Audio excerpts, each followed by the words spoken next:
So a tower that is part of a hotel has a square base of side 4 meters and a roof in the form of a pyramid.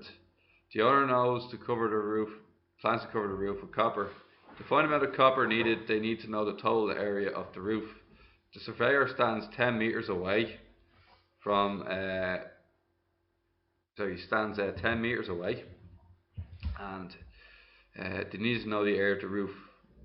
So it makes the following observations. The angle of elevation of the top of the roof is 46. Okay, so you're talking about this angle here. We're going to do it to his face. So his face will be in here. So he can look straight across. Show you the dotted line, and then he's going to look straight up to the very top of the roof. That is 46 degrees right there. Okay.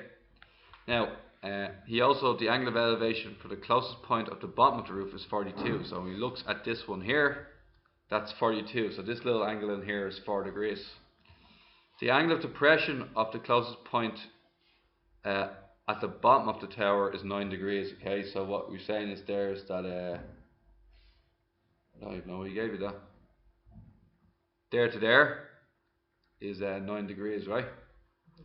So where the whole point is, we're looking to find the height of the tower. So what we're going to do is we're going to finish off 2 different colors of triangle. Okay, so I'm going to go for the first triangle to be in green. Okay, so this one here, I'm going to go for this one here. So that's going to be my green triangle. Okay.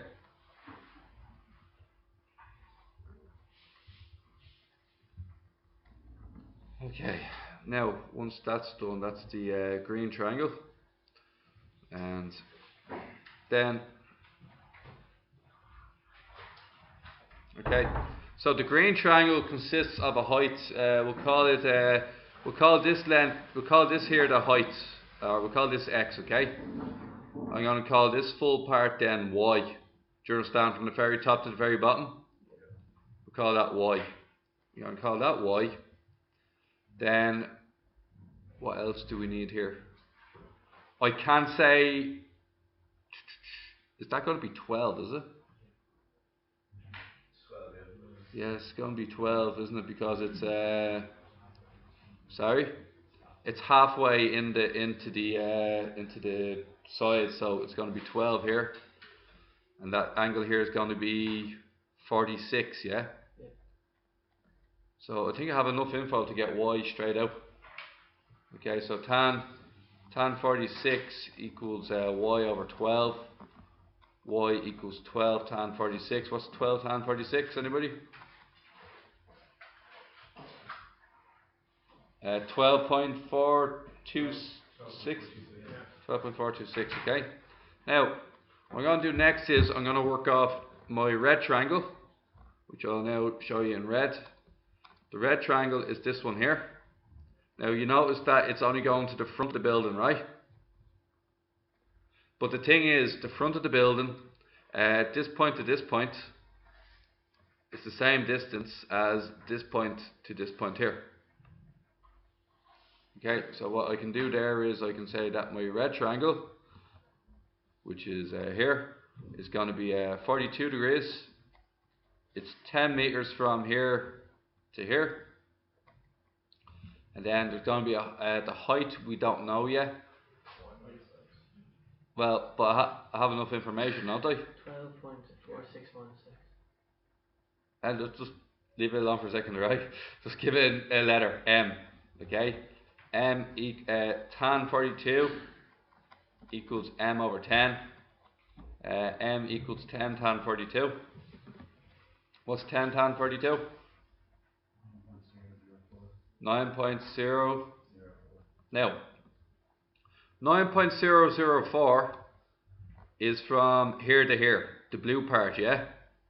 This red part, which is the height of the pyramid, I'll now colour it in purple, right? This purple part is the height of the pyramid, right? So we're going to say that y equals your m plus your height of your pyramid, okay? So my, what's it, 12.426 My 12.426 equals 9.004 plus h. Therefore, the height of my pyramid is 3.42 meters. 422, isn't it? Does it say anything about 2 decimal places or anything like that? No. So that's grand, okay? What are we needing to find next, guys? So the height is 3.422. So what I want you to do next is find the total area of the roof, okay? So the roof is what type of object again? Okay, so it's we said it's a pyramid, right? So let's go on to actually I'll draw it like this. So we're talking about a random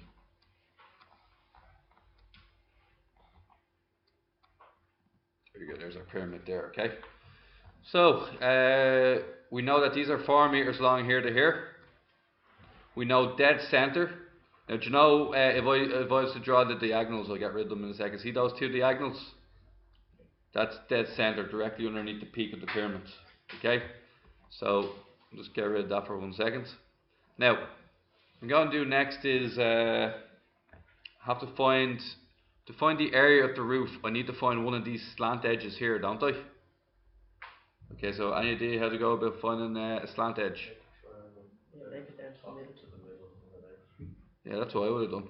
So I'm going to follow through with that. So you're going to go straight down. Well, it's meant to be straight down. I'll just move the point. There you go. And straight across. That's a 90-degree angle, isn't it? I'll just colour in red so we all are very obvious about what triangle we're using there. That one there, alright? So what we're going to do is we're going to write that out again to decide in 2 dimensions. We can draw a straight line. Now, thing here is that I know that that is, what did we say this one is again? 3.422, okay? Now, I believe these guys to make a mistake here, okay? I'm going to have to look at the square bottom. Does everybody see the square bottom? And in the square bottom, what I'm going to say is that I want, I'm going to have to find the diagonal distance. Does everybody see the diagonal distance from here to here? I'm going to find that distance and I'm going to half that distance. Okay? So what we're going to get is 4 squared and 4 squared. Added together is 16 plus 16. 32, which makes this root 32. What is root 32 on the calculator? Sorry? 4 root 2. Which means half of this distance is 2 root 2. Now I get to find out one of these edges. Okay, so what can we say about these edges? Do Pythagoras.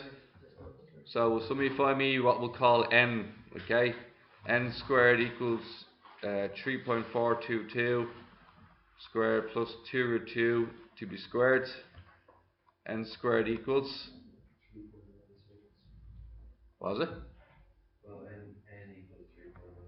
Oh, n equals 3.96, okay? So n equals 3.96. I'm now going to draw a new diagram, which is just the face of one of the pyramids, okay?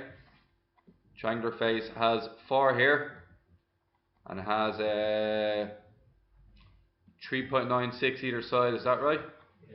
Now, you can take your choice. You have an option, okay? You can do the a plus b plus c over, what's it, a plus b plus c all over 2, and then put it into the big square root formula. You can do a sine rule or cosine rule to find an angle.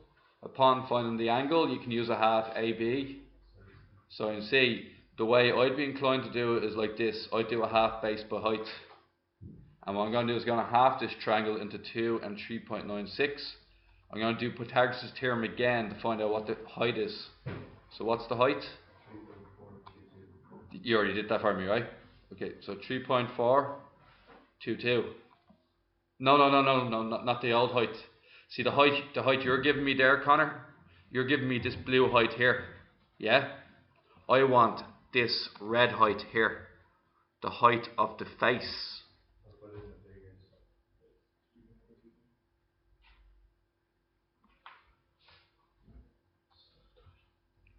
Sorry guys, so we just had a wrong part put in there. N is 4.44, which made this length here 4.44.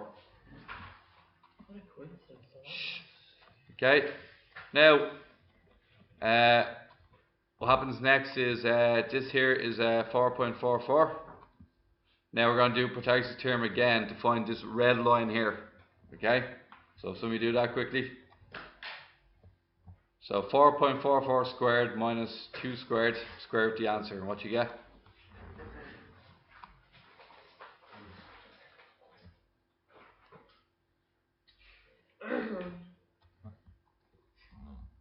So this one here is 3.96, okay?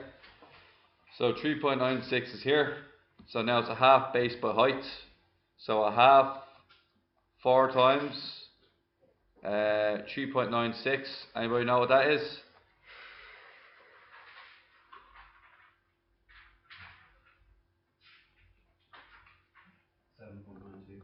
7.992. We're going to multiply that by 4 because there's 4 triangles in the pyramid. 31.68 meters squared. Okay. Now, there's another question now, isn't there? I ran all the way into the part 3 there. If all the angles observed are subject to a possible error of plus or minus 1, find the range of the possible areas for the roof. Okay. This is where you give up and you move on to the next question. Not necessarily. You go back to your old work, okay? Remember we said our old work. Now, what you do is, if I can get somebody really quickly on this, okay? What you have to do is you have to go through your procedure 2 more times. Except you have to go through for a negative. You have to change both angles down by 1, and then you have to change both angles up by 1. So I'll more or less tell you what to do as opposed to go through it all, right? You change this one to 45. Oh, sorry. Excuse me. What was it? 46 degrees, was it? 46. So you change that to a 45. You change that to a 40. You change that to tan 45. You do it out again. You go down. See your 42. See your 42, lads. Yeah. You change the 42 to a 41, and you go through the procedure again. Okay, and then you do the same thing for you go up 1 the next time. So instead of a 46, you use a 47, and instead of a 42, you use a 43, and then you examine the difference between one answer and the other answer to give the range of answers. Is that alright? Okay. You're going to find 2 new values because in one of your possible error. So in one of the questions you're now going to be using 46 degrees and 45 degrees and 41 degrees. You're going to find an answer for that one. That answer will either be smaller or bigger than your previous answer of 31.68. Then you go and do the question again for 47 degrees and 43 degrees, and you find your answer for that one as well. So your range will be your smaller value. I'm just going to assume it's the left one. Smaller value is less than or equal to your area. Your area is less than or equal to your bigger value. So it's all the values in between there that it could be, because you have an error of plus or minus 1 degree. Same procedure again, just use different angles. Okay.